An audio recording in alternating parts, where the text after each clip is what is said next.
Hola amigos, nosotros estamos aquí para discutir acerca de Cushing Reflex.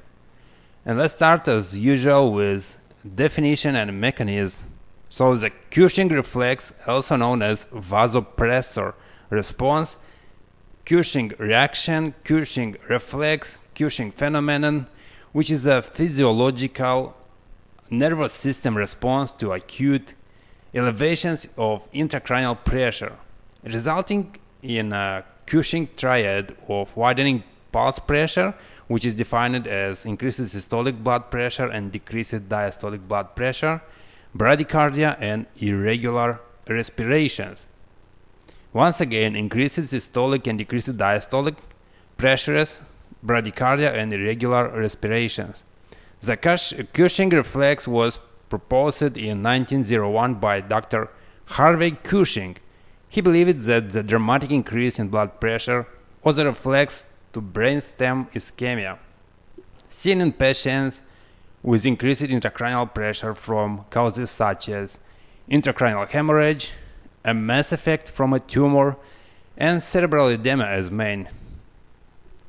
In cases of increased intracranial pressure, cerebral perfusion pressure drops, as the systolic blood pressure cannot overcome the resistance present in the brain. Cerebral perfusion pressure, or CPP, is a pressure that passes blood through the cerebrovascular network and is defined by the difference between mean arterial pressure, or MAP, and intracranial pressure, or ICP. With then acute intracranial pathology that causes a mass effect and increased resistance in intracranial vessels. The only way for the body to perfuse intracranial tissue is through elevating the MAP, or mean arterial pressure, to restore the cerebral perfusion pressure. Dr. Cushing proposed that systemic vasoconstriction and subsequent rise in systolic blood pressure was a mechanism to overcome increased resistance in the brain by increasing the cerebral perfusion pressure and prevent further ischemia in the brain. Intracranial pressure and cerebral perfusion pressure are correlated, and of course cerebral blood flow. They all are determined by the amount of blood and cerebrospinal fluid in the skull, as well as the force exerted by the brain on the inside of the skull. As necessary, autoregulatory mechanisms enable the cerebrospinal fluid movement between the brain and spinal subarachnoid space, as well as constriction and dilation of arterioles to maintain intracranial pressure within normal range, which is 5 to 15 mm of mercury. Breathing, coughing, lifting, or similar activities can cause transient pressure or transient increase in pressure, and autoregulatory mechanisms can respond to such changes as long as mean arterial pressure remains between 50 to 150 millimeters of mercury, which is the normal range. So, an intracranial pressure most commonly occurs due to the presence of space-occupying lesions, like intracranial hemorrhage, hematoma, tumor, or abscess.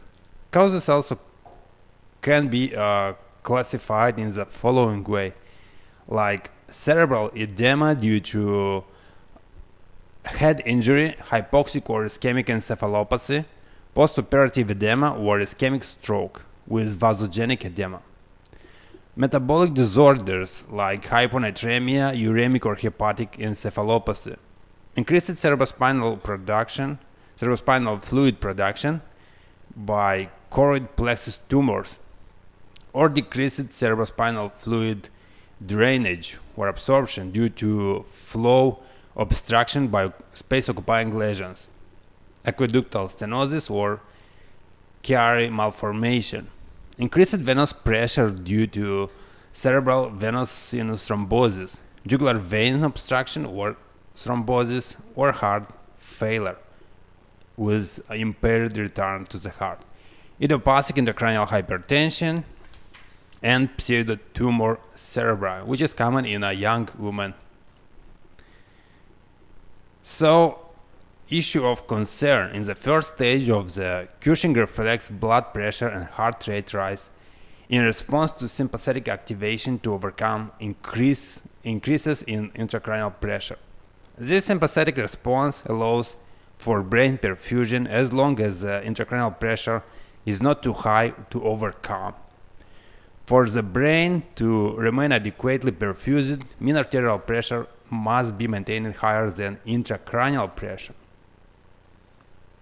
In the second stage, the Cushing reflex, hypertension continues to be present, but the patient becomes bradycardic rather than tachycardic. It is not wholly agreed upon as to what causes bradycardia, but there is now a wide acceptance that this is a late stage and likely terminal sign of worsening intracranial pathology. Blood pressure will continue to rise until the mean arterial pressure overcomes the intracranial pressure, and blood can adequately perfuse the brain, thereby resolving hypoxia and avoiding infarction. And in the later stages of the Cushing reflex, brainstem dysfunction secondary to increased intracranial pressure, tachycardia or bradycardia is observable clinically as an irregularity in breathing. This is characterized initially by shallow breaths with occasional periods of apnea. This activity occurs due to compression of the brainstem by increased intracranial pressure and distortion of the respiratory centers. Eventually, agonal breathing may develop as herniation of the brain begins. With progression to respiratory and cardiac arrest, overall, it seems that the Cushing reflex is a very last hemodynamic response to a systemic sympathetic activation that follows the acute rise in intracranial pressure. Last line: what is the clinical significance of the Cushing reflex which can be applied in practice? The Cushing triad as a result of the Cushing reflex is typically observed in the later stages of acute head injury.